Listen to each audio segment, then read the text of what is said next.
Ow. Oh.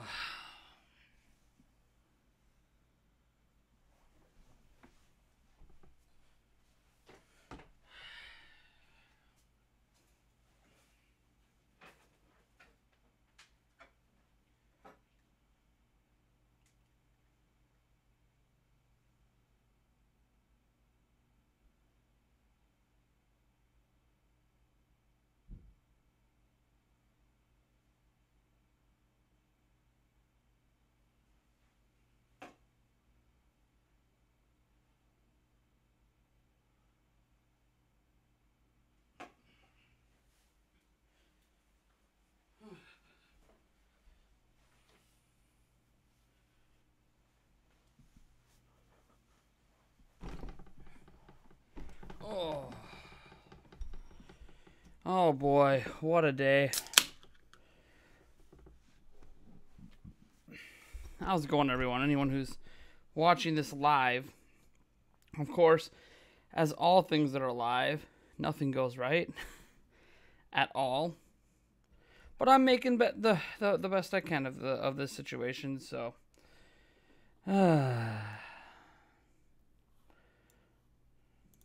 all right. Let's get this all situated here.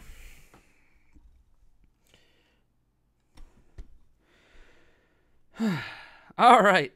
It's funny because after we go live, I'm trying to get over behind the table, and I end up knocking down the mixer and then unplugging the camera and almost popping my knee. So, you know what that means. It's definitely time to clean the office. How's it going, everyone? I am Nathaniel Rufflejans from Nintendo Prime. This is Prime Answers. It is a weekly show where I answer your questions that are submitted ahead of time. It's an interesting place we're at because this show also starts off with a little bit of chatter about the channel from the past week, and then I get into 30 plus of your guys' questions this week. There's a whole bunch of them, and really the only thing I want to talk briefly about at the channel for this week is something that Illuma Donkey Kong actually brings up in the chat, where he talks about, I wasn't even notified even though you clicked the bell. Something wonky's been going on with YouTube lately, this week specifically. There's always been issues with sending out notifications and all that stuff, but more so than just sending out notifications, YouTube hasn't really been doing anything right when it comes to live streams. Our streams haven't been appearing in sub feeds a lot of times. People aren't getting notifications. It's been happening the past couple days, and it's been really, really frustrating, and it's why I haven't really had like a big stream. Like we did the podcast last night, beyond that, like a solo stream where I'm chatting with you guys, paying attention to the chat. It hasn't happened because YouTube is having these issues. I don't know why they're having these issues. Initially, I thought maybe it was because they only send out notifications for 3 videos a day. So if you do a couple live streams or a live stream, and like the other day I had 5 videos uploaded, I'm like, okay, maybe they're not putting it in the sub feed or sending out notifications because I've had those 5 videos plus a live stream within 24 hours. I got to wait a day. Well, it's been a day. I only did 2 videos yesterday and 1 live stream. I am well within 24 hours out from the first video that was posted, and things are still not working according to the chat today. Not in the sub feed again, or whatever's happening. I don't honestly know. So we're just going to roll with it. This video is going to be live after the fact. Normally we do Prime Answers pre-recorded, but I decided to test it live today just because I wanted to see if live streaming was fixed without having to waste some time setting up a massive live stream. I don't think it's been fixed, so whatever. I don't know what's going on. I told YouTube about it. They said tell my fans about it, so my fans go to YouTube and complain about it. So I don't know. We're just going to move on and get to your questions because I don't want to waste too much of your time about something I literally cannot control. I just wanted to note that it's an issue, and I don't know what's happening about it. But cheers. Whoops. Cheers. All right. Let me just get the question set up over here. All right. So, the first few questions, first handful or so, come from our patrons on our Discord server. We do have a Discord server. It is exclusive to our Patreon backers, our YouTube members, and our Twitch Prime subs. That being said, let's get to those questions. Brandon Sky says, I have heard you say it 1 billion times, but I've forgotten the reasons why. Why? Sorry, there's like a weird noise going on. Probably not on your guys' end. All right, let me start that question over. I don't know what that noise was. Brandon Sky says, I've heard you say it 1 billion times, but I've forgotten the reasons why. Why is Zelda 2 your favorite pre-Breath of the Wild? Favorite Zelda pre-Breath of the Wild. Yeah, it makes more sense when you actually read the sentence correctly. And what about it would you like to see and or improve if they ever went back to that gameplay style? One, they're not going to go back to that gameplay style. They are absolutely not going to go back to the Zelda 2 gameplay style because it wasn't popular. So I don't really have to worry about them going back to it and what I want to see improved because they're not going to do it. So there's no point in having that conversation. That being said, why was it my favorite Zelda?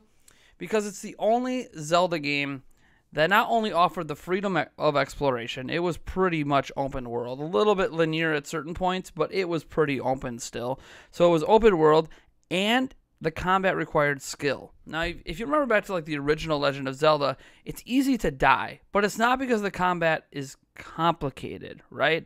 It's just because you're not good at reading enemy attacks, so you're not good at avoidance. And that's the thing that happened a lot back on the NES games. The limitations of the controls made things more difficult. But in Zelda 2, the combat actually had, like, there's different moves and different skills. Like, people would complain, oh, I'm having a hard time beating, like, a Dark Knight or whatever. And it's like, well, are you doing the proper combos for it? What, there's combos? And, like, he had a full suite of magic spells. And it was the introduction of towns to the series, which, granted, towns ended up being better in future games. But arguably not by much. I think that Zelda 2, to me, represented the ideal of what I wanted Zelda to be. Not so much the side-scrolling, but the skill. And really, there hasn't been skill like that until Skyward Sword. And even Skyward Sword, they were so afraid of making things too complex that none of the fights were actually that difficult. So Zelda 2 it's not just how hard it was, but it was hard because you had to master the combat system. And I love that about Zelda 2. And I love the openness of the world. I love the characters of the world. I mean, I Am Error, instant classic. I mean, I'm even thinking back to Breath of the Wild. I couldn't tell you the name of a single character from Breath of the Wild right now. Besides the champions, who are obviously advertised with the game, and Link and Zelda and Ganon, I'd be hard-pressed to tell you a name of any of the characters from any of the towns. Maybe Impa, I guess. But Impa is, like, ingrained in Zelda lore. Like, I know that name from before Breath of the Wild. So, like, anything specific to Breath of the Wild, I'm not sure I could tell you the name of anyone. I mean, even Beetle was in, like, prior Zelda games. So, it's interesting that I'll always remember a character like I Am Error. I mean, not just because of the unique name of it, but, like, the side quest. And it's such a cool thing in Zelda 2 to have a memorable character like that isn't necessarily like some main quest masterpiece of a character that, you know, drives everything forward. So I don't, it's hard to explain, but a lot of it is just the combat. Some of it's the story a little bit. Unfortunately, I think future Zelda games did story better because story in Zelda 2 was mostly in the manual. Zelda 2 actually gave us the reason that it was called The Legend of Zelda and not The Legend of Link. You actually got a backstory that made sense on why things are The Legend of Zelda. And that is highly unique. It's still highly unique. Now, that story still happens, but now it's not like the reason anymore. The reason is because Zelda becomes Hylia in Skyward Sword. But, like, spoiler, Zelda's Hylia in Skyward Sword. I'm sorry I spoiled something from 7 years ago. About 8 years ago now, it's 2019. So yeah, it's just something to ponder about. I've replayed it a couple years ago, and admittedly, I'm not so sure that the game was necessarily as great as I remember it being. But a lot of that is because I'm so used to gaming being dumbed down these days compared to the NES days, that it ended up feeling more difficult to me than I recall. But then I remember, like, I played Return to Zork, like, 2 months ago, and like Return to Zork is an extremely difficult game. Extremely difficult. Like, way more difficult than Zelda 2. And games like that just don't really exist today. So I think it's just I've gotten older, so my hand-eye coordination is not as good. That's just naturally. That's like a scientific fact. I'm in my 30s now. There's going to be degradation in my gaming skills. That's just the way it is. But I think gaming on the whole has gotten a little more accessible, and in getting accessible, my skills have eroded, and they've eroded to a point that I'm just not able to play Zelda 2 the way that I used to. But my memories of Zelda 2 are always going to keep it highly regarded. It's still sitting at my number 2 spot on my favorite Zelda games because of just what that game represented in gaming to me. It was like the perfect combination of open world RPG elements, by the way. It's the only game I will concede you can call an RPG from the Zelda series. Full-on magic, amazing combat. And I love the story, even though it was in a manual. So, that's just the way it is. How could you forget my darling Sidon? I said, I remember, you're right. Now that you mentioned his name, I remember his name, but I literally could not think of it before you mentioned it. So, like, I'll recognize characters when they're mentioned, but I can't think of them on my own because none of them were extremely memorable. Let's see here. Duo asked, when playing Xenoblade 2, what little bit you did. At least he recognizes I only played like chapter 1. How did you enjoy the story? Was it a little too involved for your liking? Would you rather have had a serious story all the way through? Or do you like the portions of anime humor thrown in? I loved it. The story is actually why I wanted to keep playing. I like that there is a seriousness to the story. Like, when you're talking about, you'd rather had a serious story all the way throughout, there's a seriousness to the story. There's some serious crap going down in Xenoblade Chronicles 2. And I loved that seriousness. I think the anime humor or whatever thrown in, that's to ground the player. It's a way to, as serious as this game is, if we just focus on the horrors of the situation, it's frightening.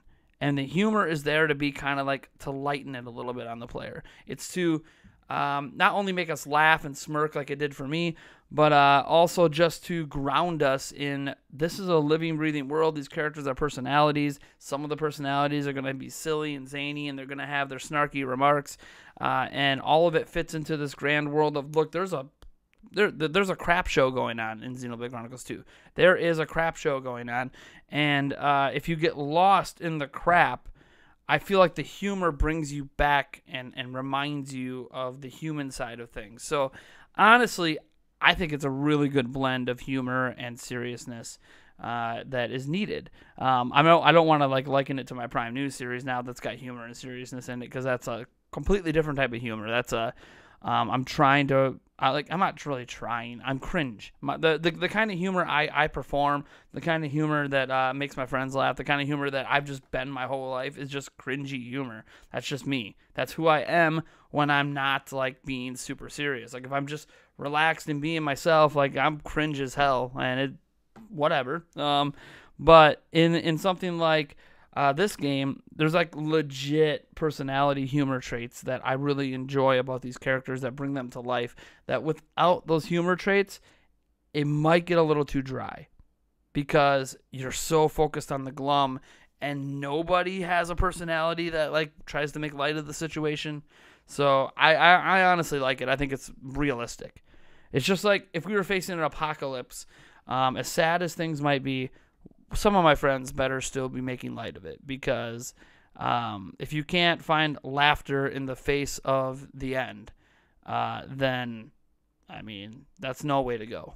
So that's just my thing. I really liked how Xenoblade Chronicles 2 approached that stuff.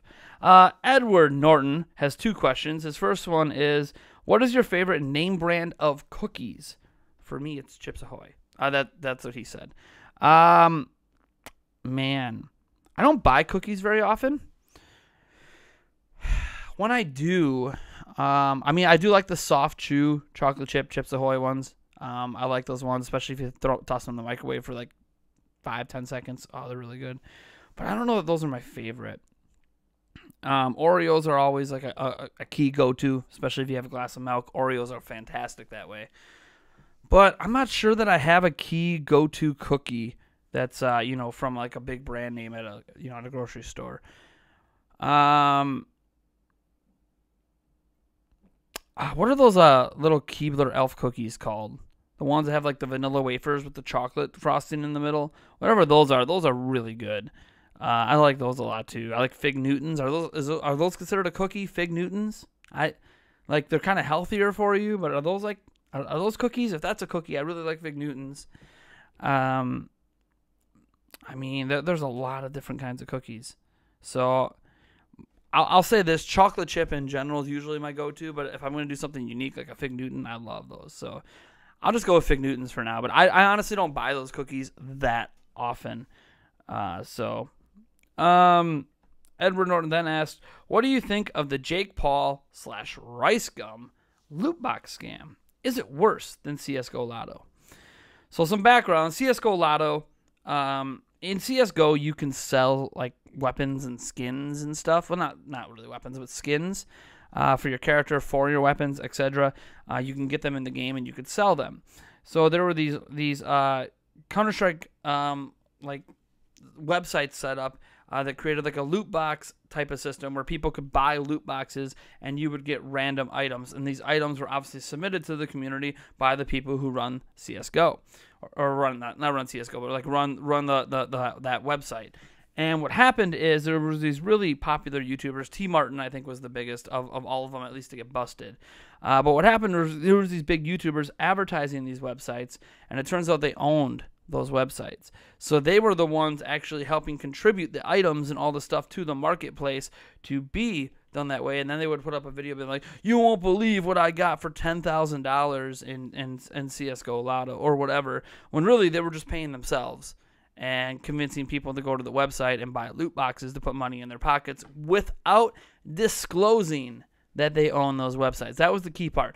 Not them advertising the websites, them not disclosing they are doing it. So they were promoting gambling to CSGO players on websites, acting like they were just like one of them who found this really cool website, put some money into it, got some cool stuff, without realizing that, one, they're probably gaming the system because it's their website to make their item packages opens always like the best ones, and two, that they weren't disclosing that they own the website, so thus they were profiting from said website.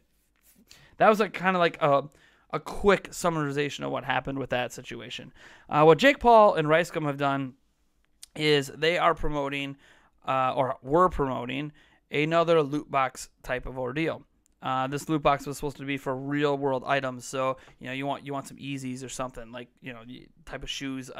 You want to get a new iPhone, stuff like that. Like, basically you would spend money at different tiers, and depending on what tier you bought would depend on what the maximum prize could be. Like, say, like for $15, you open this loot box, you might get garbage, or you might get, an iPhone. And I think one of the grand prizes was a $260 million home that very clearly was probably not actually being offered.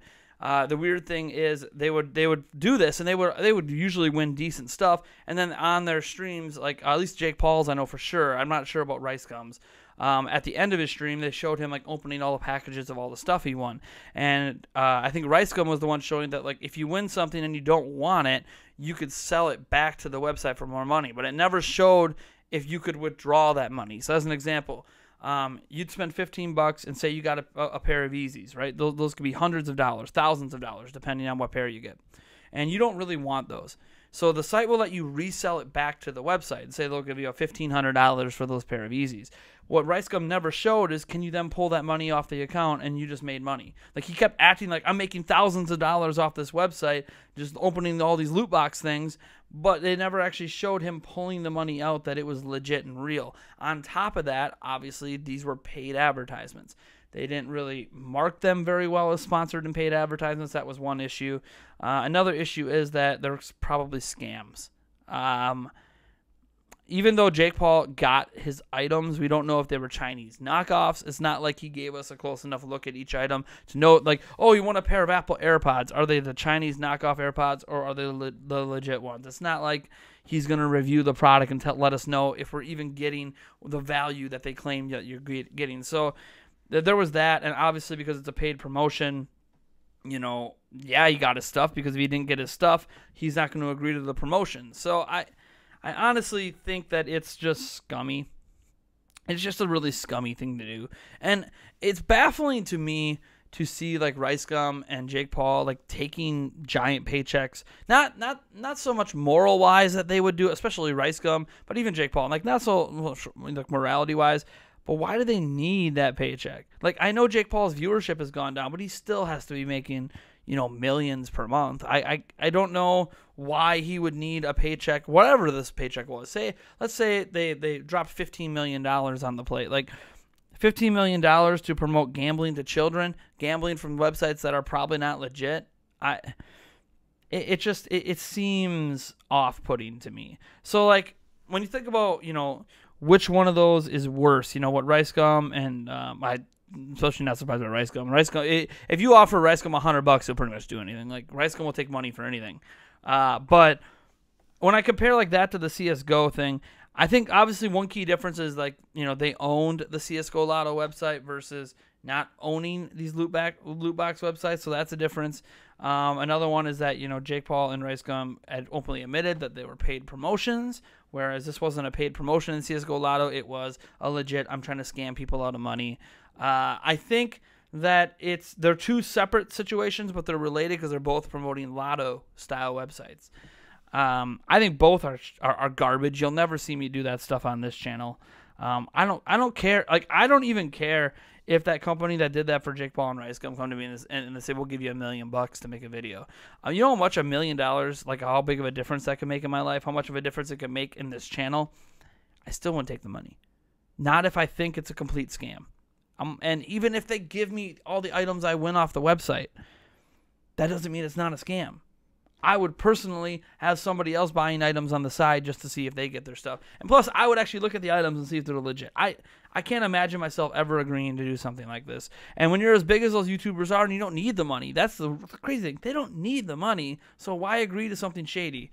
RiceGum's excuse was really stupid, dude. He's like, dude, my manager just dropped in my lap and said, hey, man, you make this one video, this guy's going to give you a bunch of money, so just do it. And he's like, yeah, all right. Like, no questions asked. Just... They're kids.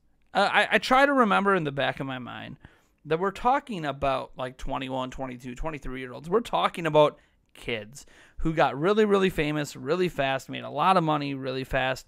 They're not really fully mature. They're not thinking through everything, every decision they make and everything they do. They don't think about how it impacts their audience or how it looks for them. You know, like even like Logan Paul. I'm not a big fan of the Paul brothers, but like Logan Paul, you could tell when he makes his videos, he's thinking about what that video is going to do. I don't know if it's a form of manipulation per se, but he's consciously thinking about everything. And it feels weird because he's the one that did the Suicide Forest thing. But besides that video, a lot of his videos over this past year have been very calculated. He's really been thinking about how this video looks to my audience, how it looks to the public. And maybe that's because he has a better PR person now helping him out. But Jake Paul's not like that at all. He'll just do whatever he feels like doing. Same with RiceGum. Like, they just don't care. Well, controversy comes, oh well. Comes with the territory. I make millions, whatever. I think it's just all interesting to think about, but I mean, I don't know which is worse. CS:GO Lotto is probably technically worse because they owned the Lotto website, but they're both pretty bad. So now we get to our YouTube questions. Sonic Forces 2017 says, are you thinking about getting Team Sonic Racing, Crash Team Racing, Animal Crossing, Luigi's Mansion 3, or Sega Mega Drive Classics on Nintendo Switch? P.S. I'm hyped for Animal Crossing, Crash Team Racing, and Team Sonic Racing. I could tell, one, your name is Sonic Forces, so the Sonic games make sense, and two, you're asking me about the questions, you're asking me about the games you're excited about. Team Sonic Racing is a maybe. I played it at E3, wasn't that impressed, but maybe it's better now. Especially if they release a demo We'll see. So that's a maybe. I am not planning on getting Crash Team Racing at this time. Maybe that'll change as we get closer to launch, but I have no plans to pick that up right now. Animal Crossing's a definite yes. I am picking up Animal Crossing. I am picking up Luigi's Mansion 3. The Sega Mega Drive Classics, probably not. I'm not big into playing classic games. It's weird because I grew up with these games, but that's why I'm not big into playing them. I grew up with them. I've played them dozens of times. I've sunk hundreds of hours in. I just don't really have interest to do that again. I'd rather play something new, get a new gaming experience, rather than just re-experiencing something I've already experienced. Does that make sense? That's the way I am as a gamer. I always like something new. I've already experienced those other games. The only reason I even went back and played Return to Zorka is because I never beat it. So I wanted to finally beat the game. So, like, once I've experienced something, I'm ready to kind of move on. That's just the way I don't replay games very often. So there you go. Gazenja Fox asks, now that Nintendo are wrapping up the updates to Splatoon, the content editions just ended. I think the Splatfest are due to end in about 6 months. How do you think Splatoon's future as an IP should be handled? I recall some gnashing of teeth at Splatoon 2 being an iterative update to Splatoon in a way I don't recall seeing when other companies put out iterative sequels for their online multiplayer games, including on the same hardware. Should Nintendo put out a Splatoon 3 on Switch? And if so, would they need to change to avoid a similar response? If they shouldn't, would it be a good idea to put out some sort of spin-off to keep the franchise's momentum up until the next piece of Nintendo hardware? And if so, what would you want to see in such a game? So, for starters, I thought the reaction to Splatoon 2 was ridiculous. It had entirely different modes, entirely different maps, entirely different weapons. Like, yeah, there's some similarities because they're the same franchise. It's just like saying, hey, look, the Master Sword is in Breath of the Wild. Oh my god, what a copy of Skyward Sword. Like, oh my, like, no, Splatoon 2 was a very different type of Splatoon game. So, I honestly thought it was overblown. I think what happens, and what happened is, in the past, gamers are really weird about this. So if you think about it, like, you go from Super Smash Bros. Brawl to Super Smash Brothers for Wii U, right? People were awesome and all excited about that, but what really changed? Smash Bros. Is still Smash Bros., right? The game was put into HD. Now, there was other minor tweaks and all these things along the way, but it was put into HD. Now, what happened when we went from Super Smash Bros. Wii U to Super Smash Bros. Ultimate? What is Super Smash Bros. Ultimate still called by some people? Oh, it's just a Wii U port with new characters and maps. But it's not true. It's literally, factually not true. But it doesn't matter. They feel that way because when they look at the Wii U one and they look at Ultimate, like, in a vacuum, on their own, you know, next to each other, they're like, oh, the games look the same. And because they look the same, they just assume it's the same lazy game. You know, it's just a lazy DLC for the old game. That's just what happens. And in the past, like, you didn't hear that in the past because graphics were always getting better. Up until Wii U to Switch, it always felt like visually there were massive improvements generation to generation. Except with Wii, from the GameCube to Wii wasn't that way, but then people excused it for the motion controls. For Switch, everyone's like, oh man, like, as an example, if we get a new Donkey Kong game, you know what people are going to talk about, you know, for a new Donkey Kong game, like another Donkey Kong Country game? Oh, it looks too much like Tropical Freeze. What lazy people. Like, I mean, what's it supposed to look like? Is it supposed to look like Donkey Kong back on the arcades? Like, I don't get it. Just because there's not this massive visual improvement, shouldn't really be the focus of what we care about in games. We always tout as gamers, as Nintendo fans, that, like, the visuals aren't as important as the gameplay, right? Nintendo tells us that, so we tend to adopt that attitude. So then why are we complaining that a game that visually looks the same as the original Splatoon, although there's obviously differences, plays like Splatoon? I don't understand these complaints. I've never understood them. I thought it was ridiculous back in 2017, and I think it's ridiculous to this day. So I honestly think that it's not an iterative sequel. It's just a sequel. What are sequels supposed to be? It's called Splatoon 2. What the heck do you expect? Of course, it's still Splatoon, but with more stuff. That's what That's what sequels are. It's like complaining that Uncharted 4 is just like Uncharted 3. Like, duh! It's a sequel. I never understood the complaints. I think it's one of the most ridiculous complaints. And the same thing true with the Super Smash Bros. Ultimate. Like, it's ridiculous. Absolutely ridiculous. But because there's not like these massive visual differences, like, duh. All games are in HD now. Whoop-de-doo. The visuals are not going to be necessarily super impressive game to game compared to Wii U. That's the way it goes. Like, it's frustrating. It's really frustrating when people act that way. Anyways, to get into your more pointed questions. You said, how do I think the future should be handled of the IP? The big thing for me is I don't think Splatoon 3 is coming on this iteration of Switch. I say that because Splatoon, just like Smash, I think is a once-per-generation game. So, like, when you talk about the Splatfest ending in 6 months, I think the Splatfests aren't going to end for a year or two. As long as Splatoon 2 continues to be a top seller in Japan, why the hell would they end Splatfest? They have no reason to end Splatfest. It's super easy for them to do. It probably takes a team of, like, 5 people to maintain it.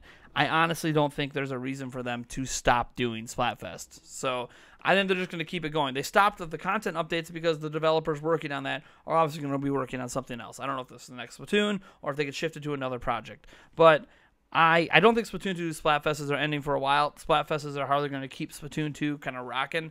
And yeah, I don't think there's anything wrong with that. I think Splatoon 2 is going to have Splatfest for another year or two, and then they'll slow it down. But by then, we'll be thinking about at least the next system, and then maybe Splatoon 3 might even be a launch game on that system for all we know. So as for Splatoon 3 itself, what do they need to change to avoid a similar response? They can't change anything. If they change it too much, then it's no longer Splatoon. That's the problem with the people. Like, Nintendo shouldn't worry about what these handful of naysayers are saying. Splatoon 2 massively outsold Splatoon 1. That's all they should care about. They're obviously doing it right, so keep doing it. Why stop doing what works? Because a handful of people complain that the visuals look too similar. Like, who cares? Congrats, Splatoon looks like Splatoon. Did you see what all the new additions? Did you see all the new content? Did you see all the new modes? No. Okay. If you're going to ignore, like, literally, if you're going to strip out all of the things about the game that are different, and you're just going to be like, it's still a squid spraying ink, and are you a kid or are you a squid?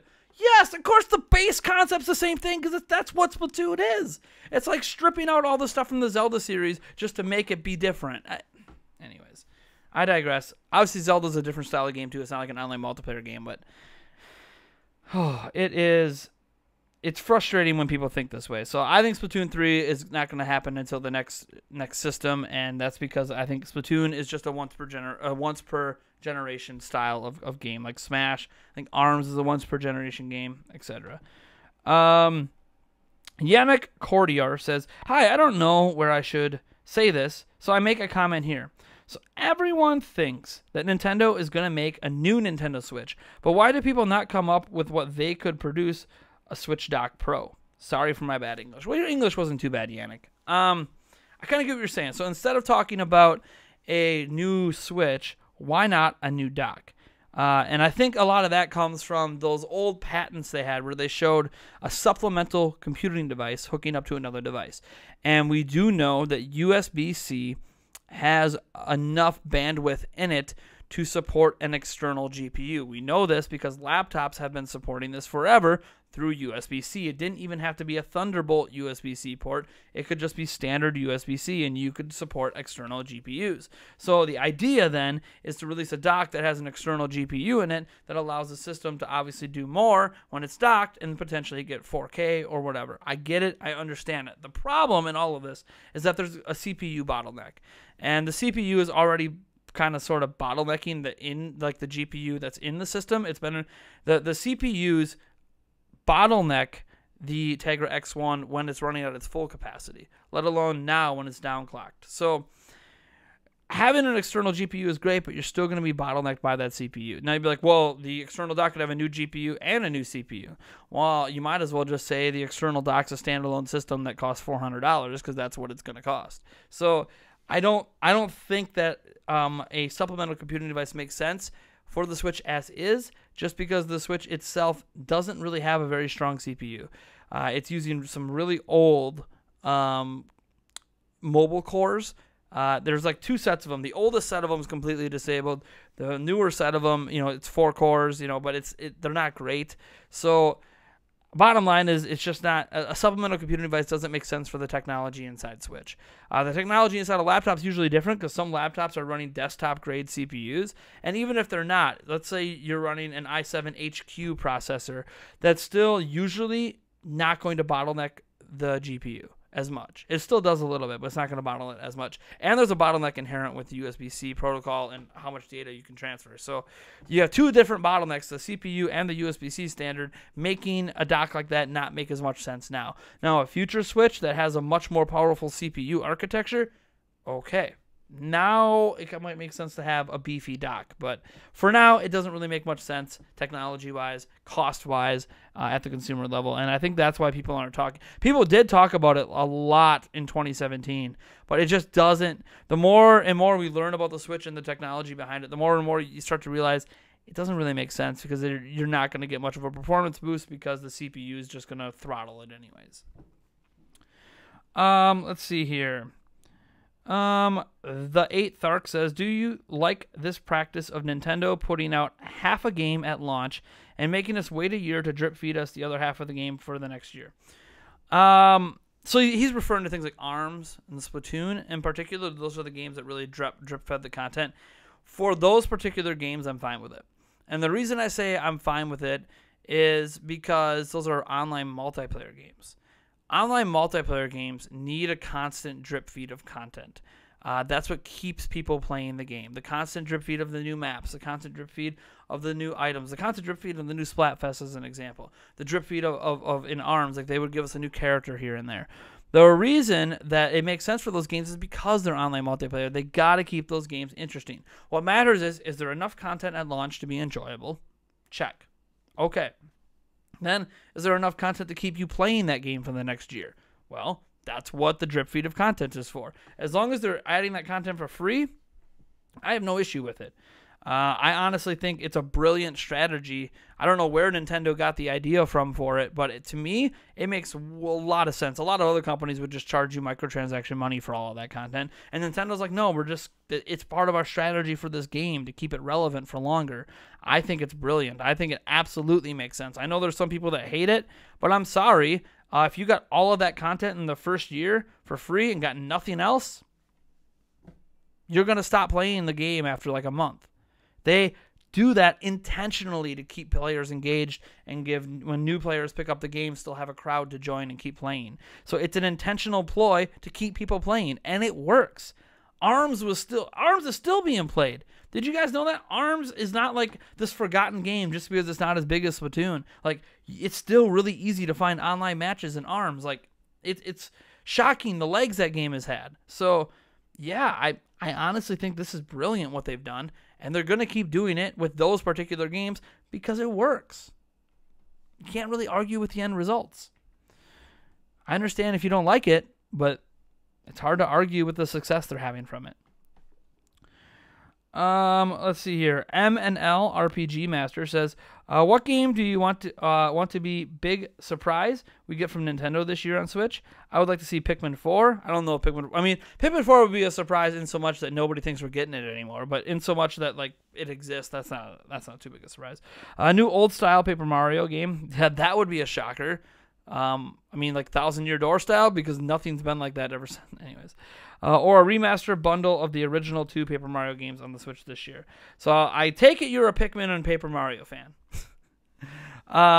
So what big surprise do I want to see on Switch from Nintendo this year on Switch? Well, I don't know that I want anything like a big surprise release, but I would like to see a new Zelda game announced for 2020 this year. I'm a Zelda guy, so I'm always going to want a new Zelda game announcement. The next question comes from Nate. Not me, a different Nate. He says, I can't recall ever hearing your opinion on the Satisfy Switch Grip. I have owned one since November, and it has increased my handheld usage. I always recommend it to people. You haven't heard my opinion on it because I've never used it. I can give outside opinions on like pictures, but when it comes to like accessories like that, an outside opinion based on a picture or a video is not going to be satisfactory to me to even bother talking about it. That's why I can't really even give you an opinion on it right now. I have to try it. I have to go hands-on.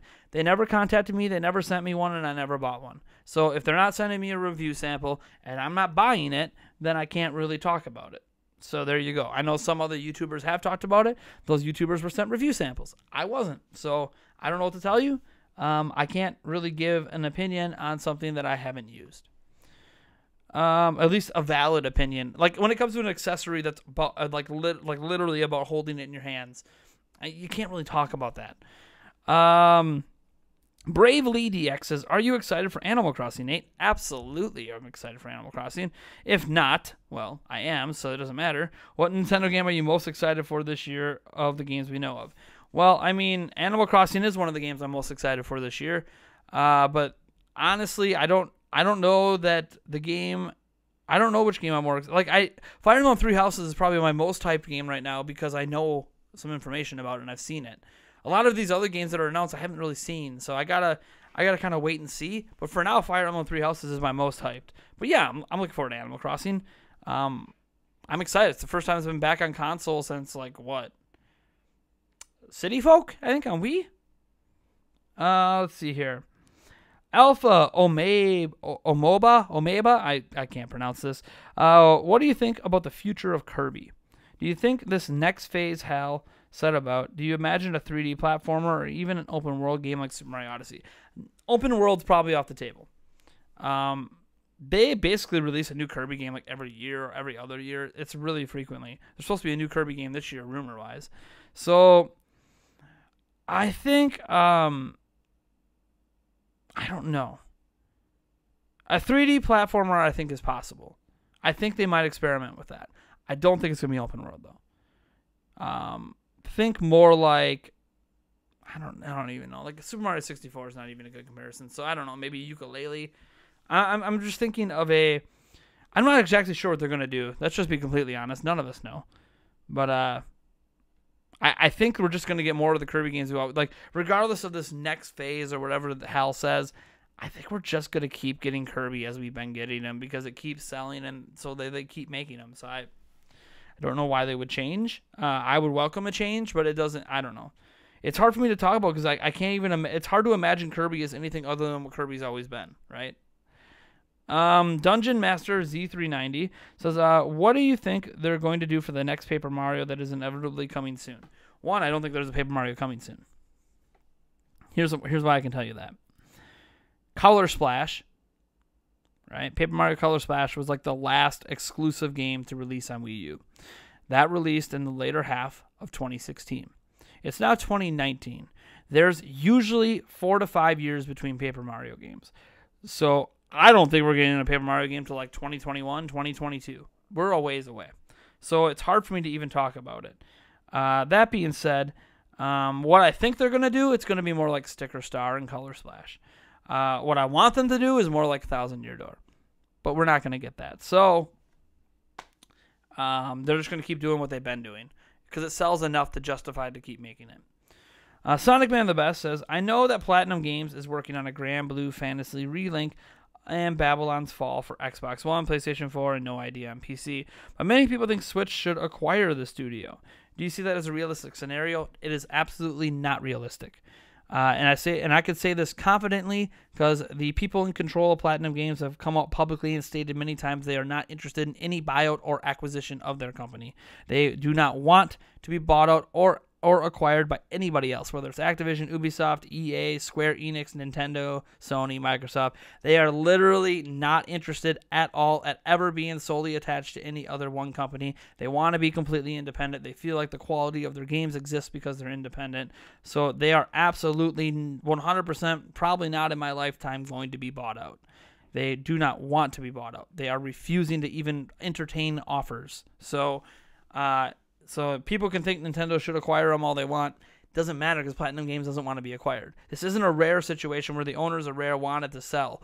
There's no interest here. There's absolutely zero interest in wanting to sell a company. So Platinum Games, it's going to stay as an independent studio because that's what they want to be. They feel like the quality of their games is directly tied to their independence.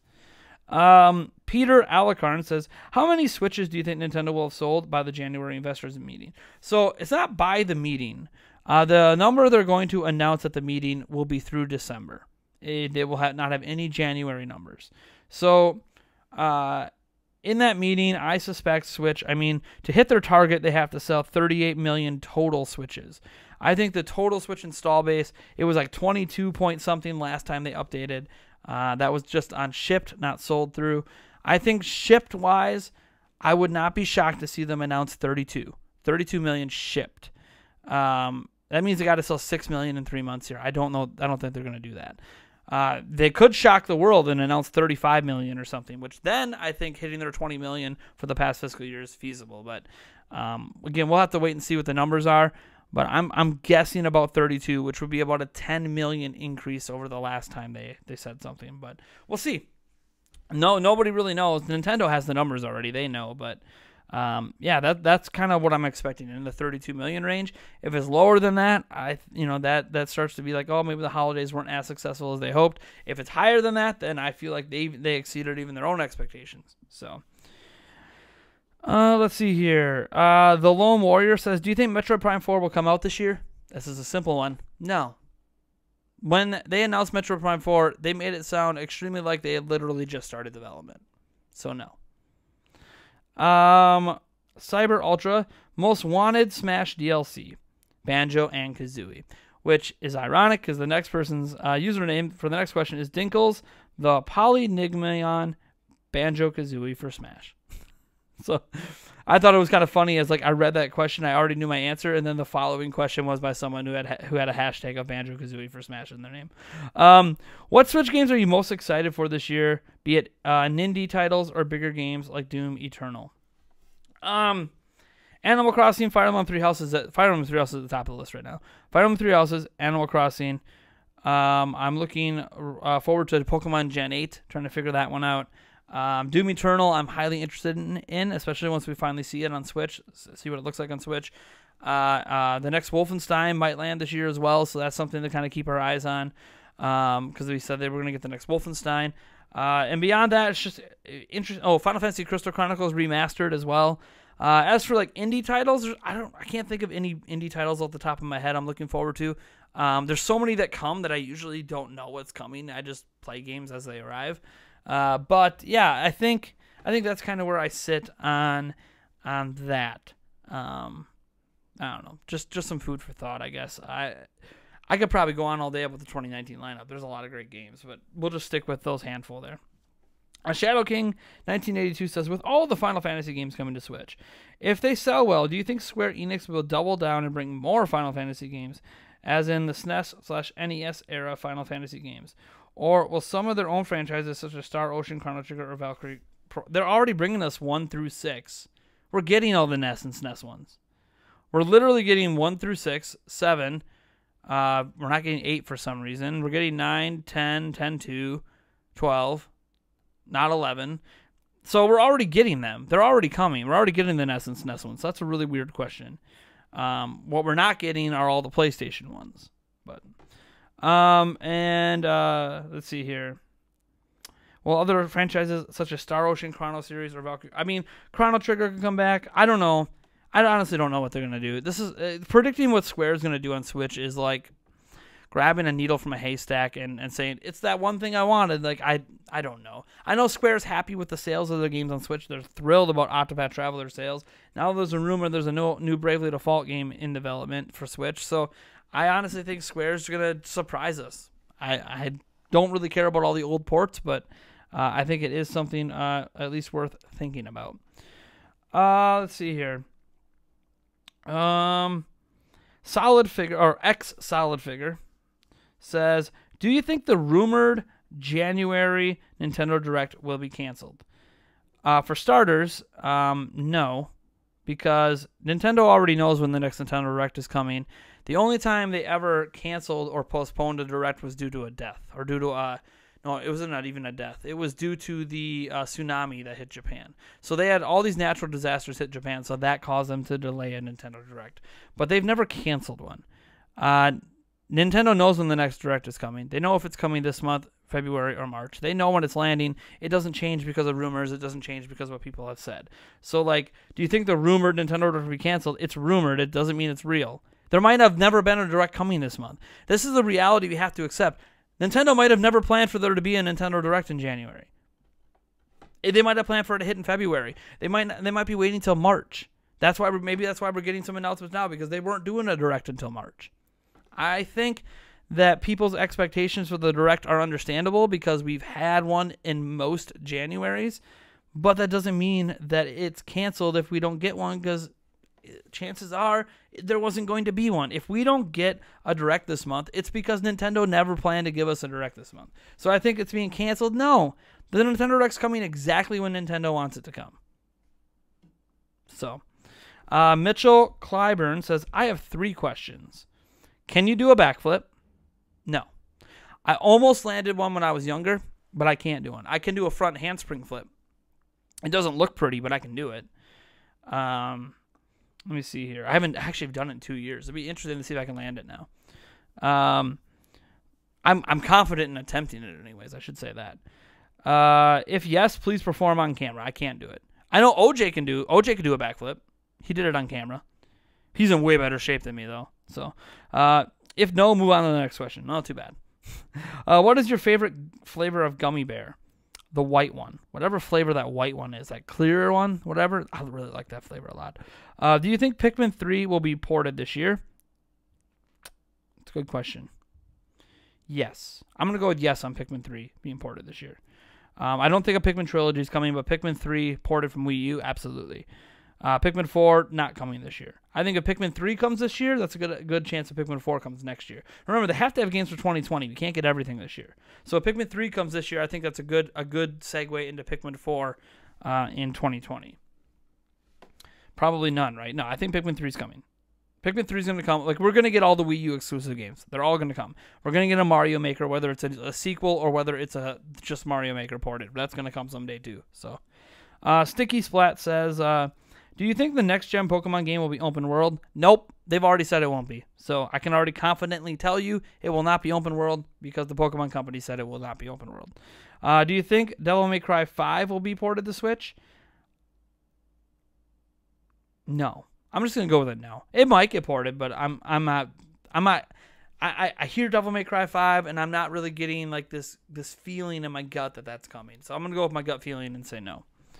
W. James MCI says, why do you think Nintendo made so many announcements lately to combat the leaks? Or do you think there is another reason? I honestly don't think Nintendo are just going to abandon Directs. We will get one soon, hopefully. Maybe. Nintendo always makes a lot of announcements. They've packed in more announcements over this past week than usual, but I don't think it has anything to do with leaks. Nintendo doesn't really care about the leaks. I mean, I'm not saying they don't care like if something legit gets out, but they honestly don't base their business practices around leaks. So it doesn't matter. So anyone that thinks the leaks have any impact on Nintendo don't know Nintendo and don't pay attention. Nintendo probably, I think I was the one that mentioned, are they abandoning the Directs? It was kind of a tongue-in-cheek thing. Like, Nintendo's not abandoning Nintendo Directs. They're highly successful for them. They're not going anywhere. The Direct's going to come when Nintendo planned for it to come. So, this month, next month, March, it's coming. It'll come when Nintendo wants it to come. I'm just going to glance at the chat now. I haven't read a whole lot of the chat, and since we are live for this Prime Answers, might as well see how the chat is feeling right now. We have the 29 watching now, so maybe notifications started to go out, which is pretty good. Thanks YouTube for like possibly sending out notifications. Let's see here. What's up, Jason Walton, Illuma Donkey, Batman, Chicken Parm, Daniel Barrios. These are all people that were just in the live chat here. There's people talking about the Messenger, Tales of Vesperia, Valkyrie Chronicles, Starlink, blah, blah, blah, blah. Let's say Nintendo are going to a new Switch, either Mini or Pro. March would seem to be a good month to announce it, being the Switch 2 anniversary. I don't know. All right, let's get back to the question. Now that I totally lost my place in the questions. Random Playa asked, do you think there could be a Switch Lite version for gamers with less money? There could be. Absolutely. A Switch Lite, a Switch Mini, it could exist. I don't think it needs to. I think they could just slash the price of Switch by $50, take out the dock, sell it for $200. There you go. Now it's more affordable. That's just my take. Nintendo is going to do what they want to do. So, sure, it could exist. Energetic Nova says, do you think Nintendo releasing alternative Joy-Cons? Think the Wii U button placement. Oh, the Wii U button placement. Okay, it's hard for me to even imagine going back to that now. Hey, buddy. Okay, is your tablet good now? Not yet. I gotta let this charge so I can play it after. Okay. That's my 5-year-old telling me what's up. Bye, bud. Okay, so, yeah, like, okay, think Wii U button placement would be a good idea or confusing to the consumer. It won't be confusing. I think they should have a zillion alternative Joy-Cons. Why not a Wii U one? Why not a GameCube one? I don't think there's anything wrong with that. Why not one with a D-pad? Like, I don't think there's anything wrong with having all these alternative Joy-Cons. I don't know why Nintendo hasn't done it. I think it's like a gold mine of Joy-Con ideas they're just not using for some reason. So, sure, why not? I don't think it's confusing at all. Mohammed Cohn says, do you think that the Nintendo Switch 2 would have detachable Joy-Cons? I hope not, because the Joy-Cons are the least durable piece of tech of all time. That is not true at all. If you think the Joy-Cons are the the least durable piece of tech of all time, you have not like gone to the dollar store and bought like a $5 piece of technology.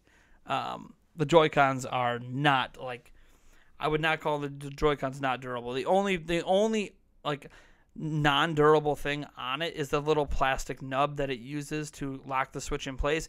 Outside of that, the Joy-Cons are solid. That one little design flaw doesn't change how durable the Joy-Cons are. That being said, no, they're not going to release a Switch 2 that doesn't have detachable Joy-Cons, because then they have to pack a Pro Controller in the box. And if they pack a Pro Controller in the box, suddenly the Switch 2 becomes really, really expensive. So they're not going to do that. In addition, there are games that require the detachable Joy-Cons. It would mean ditching motion controls. They're not ditching any of that. None of that's going away. So no. What you should hope for are better design Joy-Cons, not for Joy-Cons to go away. Hey, bud, can you play that in the other room, in the playroom, please? We'll turn it down then, okay? Thanks. Like lower. It needs to be lower. It's too loud. I like the music though. Dun, dun, dun, dun, dun, dun. Down, lower, not higher. Okay, bud. I'm almost done too, so. Okay, then we'll do something. Let's see here. The joy of doing this live. All the things you don't see in the edited version that I cut out. Let's see here. Key Love says, what direction do you see Nintendo taking the Mario series in, both for 2D and 3D? I think they're not going to do much for 2D. It's going to be another Mario Maker. For 3D, I think there's going to be an Odyssey 2. After that, it's anyone's guess. Cody Shadley says, do you think we will get a Direct in February instead, or will they keep dropping announcements on Twitter? I mean, they do announce things on Twitter sometimes. So guys, the Direct's going to come when the Direct's going to come. January, February, March. It's coming when Nintendo says it's ready to come. So I don't know what to think. No one knows what to think. We're all just guessing and trying to figure things out from a company that we can never really figure things out from. Mohammed Cohn says, how do you feel about Rice Gum and Clout Gain, also Keemstar and KSI? I'm like, so I don't know much about the Clout Gang. Sounds familiar, but I don't know. I don't really watch these channels. So, Rice Gum, KSI, Logan Paul, Jake Paul, and a zillion other YouTubers like them. I think they're basically the replacement for reality TV. I hated reality TV. Didn't like the Jersey Shore. Didn't like any of the reality TV shows. Hated all of them.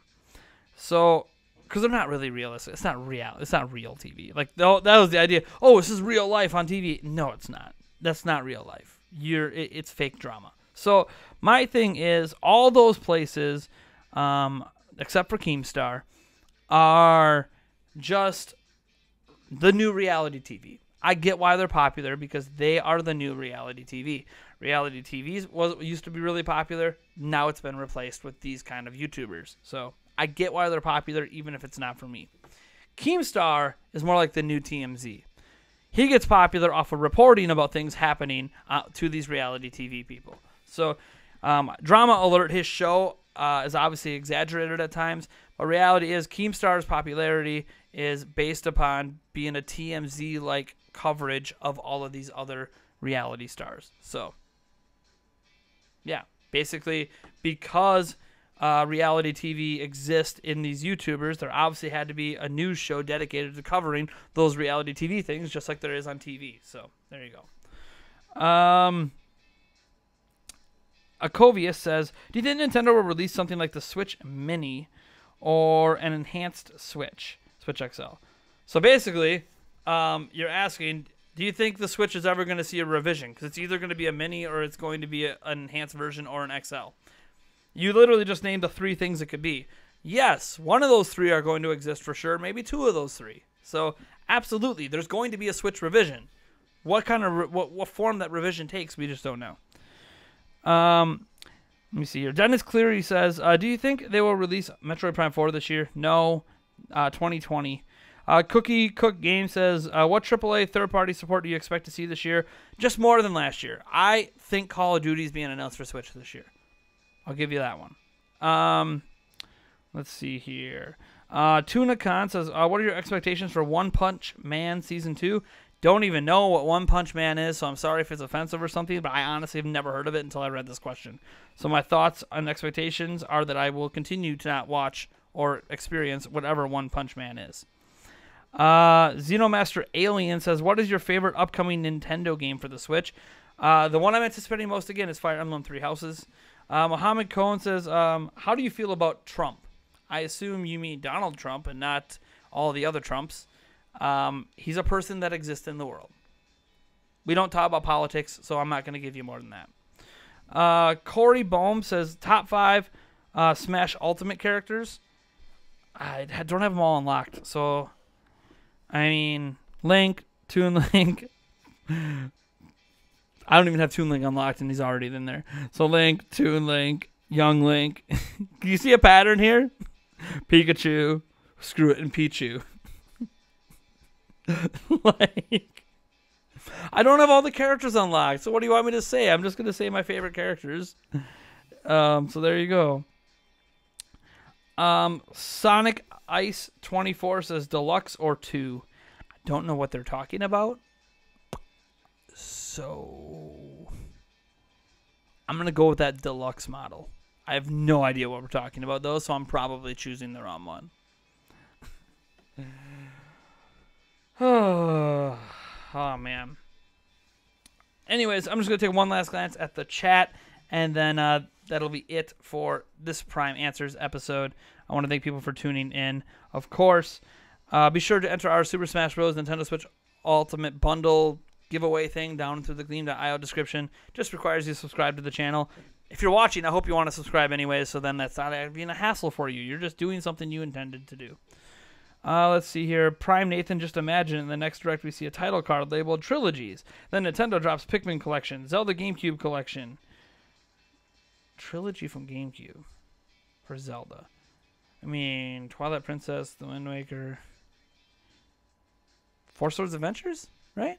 Right, Four Swords Adventures was on GameCube. Is that the trilogy you're talking about? It'd be a weird trilogy.